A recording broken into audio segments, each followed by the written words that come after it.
어제도 말씀드렸는데 담임 목사님께서 좀 비염이 좀 심하셔가지고 오늘 나오지 못하시고 제가 대신 말씀을 전하게 됐습니다. 성도님들, 결국 문제가 터졌습니다. 지난 6월 13일 함께 새벽에 살펴보았던 이 7년간의 가나안 정복 전쟁을 마치고 자신의 소유로 돌아갔던 이른바 요단 동편 세 지파들이 결국 문제를 일으키고야 말았습니다. 그들이 약속의 땅이 아닌 곳에 한눈에도 보기에도 적지 않은 큰 제단을 쌓은 것입니다. 신약 성경에 사도 바울은 음식물을 상징하는 식물이 다른 형제를 실족하게 하면 영원히 고기를 먹지 않겠다고 했습니다. 그것은 덕을 세우기 위한 지도자의 처신이었습니다. 이러한 지도자 바울의 결단과 신앙의 고백처럼 믿음의 성숙은 아무리 내 뜻이 옳고 선하다 하더라도 모든 사람이 공동체 구성원이 오해하거나 실족할 수 있는 일은 결코 하지 않겠다는 것입니다. 어떻게 권면을 받고 갔는데 떠나서 도착하자마자 큰 제단을 쌓을 수 있습니까?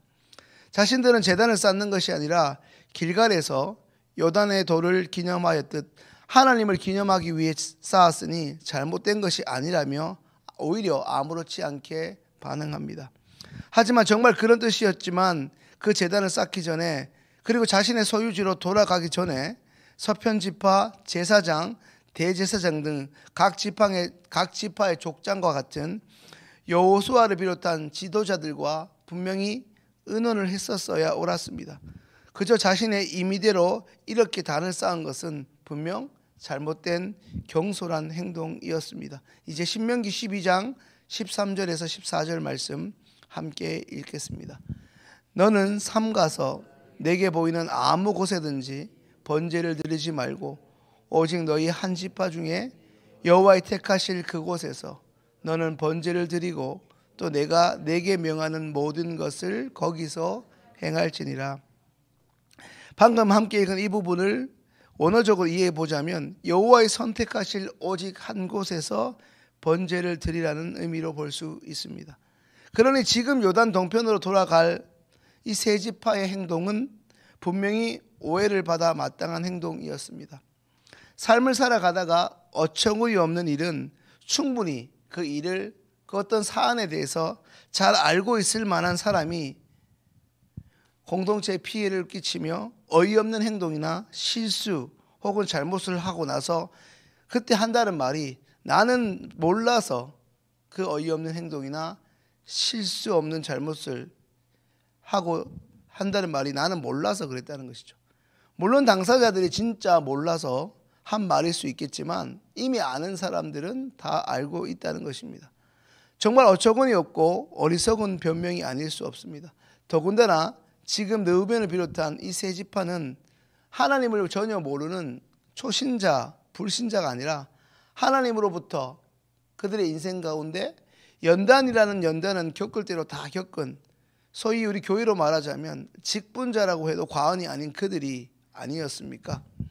약속의 땅을 떠나면서 많은 사람의 우려와 걱정을 끼쳤는데 이처럼 누가 봐도 오해받을 행동을 하는 것은 결코 하나님 보시기에 선하지도 공동체에 덕을 끼치는 것이 아닙니다. 내가 몰라서 그랬다면서 남을 힘들게 하는 이들이 우리 주변에도 결코 적지 않습니다. 말씀을 듣고 계신 성도님들, 주님의 말씀을 깊이 있게 묵상하고 적용하지 않으면 주일 예배 한번 안 빠지고 심지어 오늘 우리처럼 이 새벽 제단을 누구보다 열심히 왔다 갔다 해도 우리의 생각은 이곳이 아니라 마치 요단 동편가에 있는 그 사람들일 수 있습니다. 오늘 이 자리에 계신 분들 가운데 믿음의 식구들에게 신앙적으로 혹은 다른 측면에서 오해를 받고 계신 분은 없습니까? 누구보다 성경을 많이 읽고 필사도 하고 큐티도 하고 이렇게 열심히 하는데 나를 인정하지 않을 때 그들이 나를 몰라준다고 그런 생각을 하고 있지는 않습니까? 다른 이들을 전혀 고려하지 않은 그저 나의 익숙한, 나의 일방적이고 철저하게 자기중심적인 그러한 생각, 그런 행동이, 그런 열심이 우리 공동체에 해를 끼치고 있지는 않습니까? 오늘 본문 11절 12절 말씀 함께 읽겠습니다. 이스라엘 자손이 들은즉 이르기를 르우벤 자손과 갓 자손과 므낫세 반지파가 가나안 땅의 맨 앞쪽 요단 언덕과 이스라엘 자손 속한 곳에 제단을 쌓았다 하는지라. 이스라엘 자손이 이를 듣자 곧 이스라엘 자손의 회중이 실로에 모여서 그들과 싸우려 가려 하니라. 아멘. 11절 살펴보면 요단 동쪽 세 지파가 큰 제단을 쌓았다는 소식을 듣고 싸우러 나갈 정도로 화가 난 요단 서쪽에 있는 나머지 지파들의 모습, 그들의 행동이 언급되어 있습니다. 이스라엘 자손으로 기록되어 있는 이 서편 지파의 사람들은 이제 동편 지파 사람들에게 화를 내고 왜 이렇게까지 하고 있습니까? 그들은 비록 그들이 7년 만에 자신의 소유지로 돌아갔지만 여전히 동편 지파 사람들을 같은 지체요 한 가족으로 여기고 있기 때문에 이러한 생각 그리고 이런 행동을 하게 된 것입니다. 이 일에 대해서 서편 지파가 오해를 했다, 형제를 사랑해야 한다, 이런 해석도 심심치 않게 존재하는데, 문맥을 따져서 볼 때 서편 지파가 이런 일을 한 배경에는 화를 내는 것이 타당한 것이고, 아니 이처럼 의부를 가지고 대응해야 맞습니다. 사실 여부가 뒤바뀐 오해는 해서는 안 되겠지만 필요한 오해라면 응당할 수 있어야 합니다. 요단 동편 지파들이 하나님께서 말씀하시지도 않고 정하시지도 않은 특정한 장소에 단을 세웠으니 이른바 좋은 게 좋은 것이 아니냐, 그냥 무턱대고 넘어갈 그런 일도 아니고 흔히 말하는 사랑으로 감싸서 될 일이 결코 아닌 것입니다. 아모스 3장 8절에는 이스라엘의 멸망을 예언하는 아모스가 사람들이 너무 말을 안 들으니까 사자가 포효하듯이 부르짖었다는 구절이 있습니다. 죄로 인해 나라가 망하고 민족이 지금 사라질 위기에 처해 있는데 어떻게 화를 내지 않고 교양 있게 너 지금 그러면 안 돼, 그러면 하나님께 혼나, 이 정도로 끝낼 수 있겠습니까? 요단 손편에 잔류한 이스라엘 백성들은 하나님 나라, 다시 말해 의분, 거룩한 분노가 일어난 것입니다. 그렇다면 성도님들 묻겠습니다. 우리는 어떻습니까?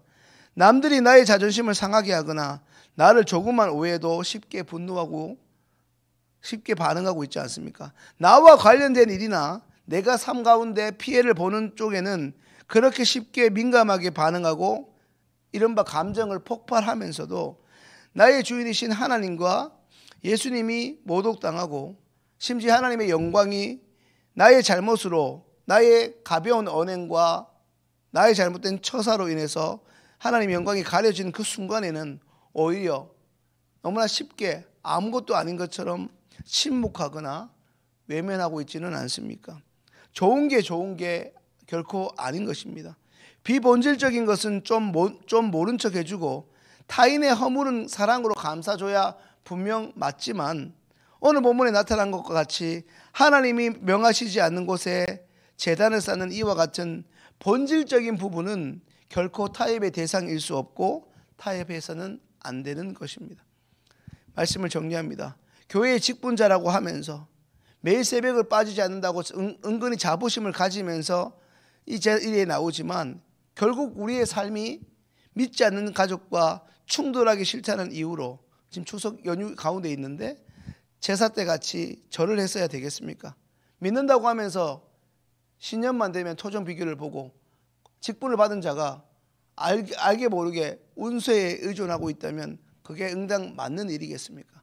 극단적인 예일 수 있지만 하나님 때문에 충돌이 불가피한 경우는 우리가 감내하고 감수해야 할 부분이지 그것을 거짓 평화로 덮으려 해서는 곤란합니다. 사랑하는 성도님들, 오늘 하나님 앞에서 나는 무엇을 수시로 주변 사람들과 타협하고 있는지, 반면에 우리는 어떤 일에 침묵하거나 시종일관 모르쇠로 일관하고 있는지를 분명 돌아보아야 합니다. 정작 덮어주어야 할 부분은 쉽게 분노하고 쉽게 정죄하고 판단하면서 그리로 인해 사람들과의 관계를 그르치면서 정작 옳고 그름을 분명히 따져야 할 경우에는 오히려 사람들의 눈치를 보면서 얼렁뚱땅 그리고 슬며시 모른 체하고 지나치고 있지 않는지 냉정히 점검해 볼 수 있어야 합니다. 오늘 이 말씀을 통해 하나님께서 예수님께서 분노를 일으키셨던 그 거룩한 의문이 우리의 삶 가운데서도 다시 한번 회복되어질 수 있기를 소망합니다. 주님의 마음을 회복하고 주님의 뜻을 분명히 분별할 수 있는 통찰력과 지혜도 성령께서 허락하여 주시기를 간절히 소망합니다. 기도드리겠습니다.